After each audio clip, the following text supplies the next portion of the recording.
Koteji beyebembere Chief Magistrate Atiba Gloria Nimungu kandi atsindikira umupolisi owaha idara rya AIP Kure Yusufu Katuramu umucome ku maremi yakena bwanyuma yo kusingisibwa rubanja urukwiba hamwe no kuguza embazi ya government. Uganda versus AIP Kure Yusufu Katuramu.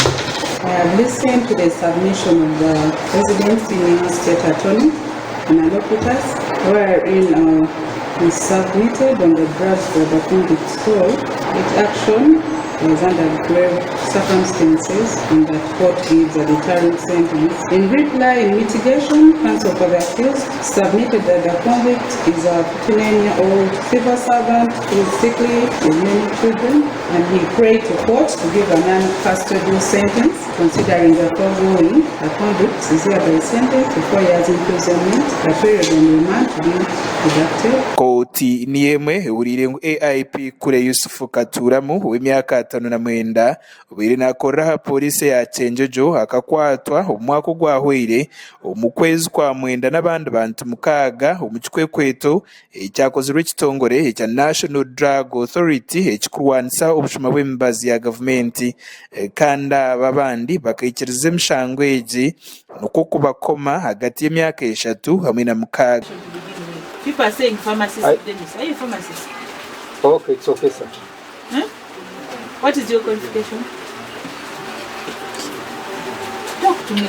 Kakuru Joel Katukunda uri senior state attorney hakote ya Chenjojo agambire koti ngwe mbazi iba kwatsirwe nayo ikaba nebarirwa kujanja babantu abari kurengo muri kakaga nuko kugira ngo akafereza abantu abo okutunga obujanja bwabusha amwe no kugira ngo amarire koto bwire nuko kushaba koti okumuhereza ekifubiro ekiri kurenga omyaka mushanju. By stealing these drugs from the same health center,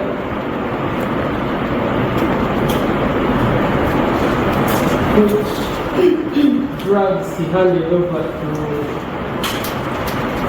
one Bambari Tom A2, who is already a convict.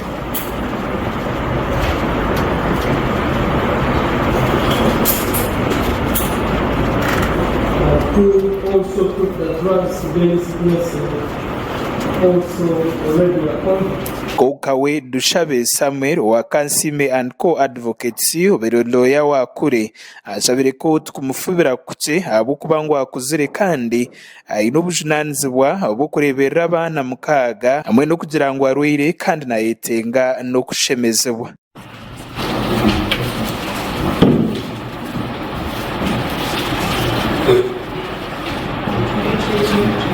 Aba bakakwatwa n'emitebe ya ARVs 10 antimalarial 8 ubuntu bwo kucebeza sirimu oburukwingana igana hamwe n'obo oburukozesebwa kucebera indwara ya hepatitis B obudomori 12 oburukozesebwa mu laboratory hamwe n'ebindi ebiri kugambwa kuba byabene bitwarwa mu ihanga erya Congo. Uri mugambizi w'ekitongore cya National Drug Authority Abias Rwamiri asimira incamu ya koti ari kugira ngo ikindi kija kwera okutsindika amakuru mbantu bona abarukwejumbira omubikorwa ebi.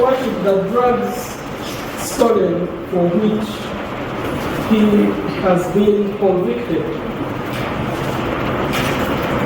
including 16 boxes of adult malaria rapid test strips, whereby each box has 25 strips.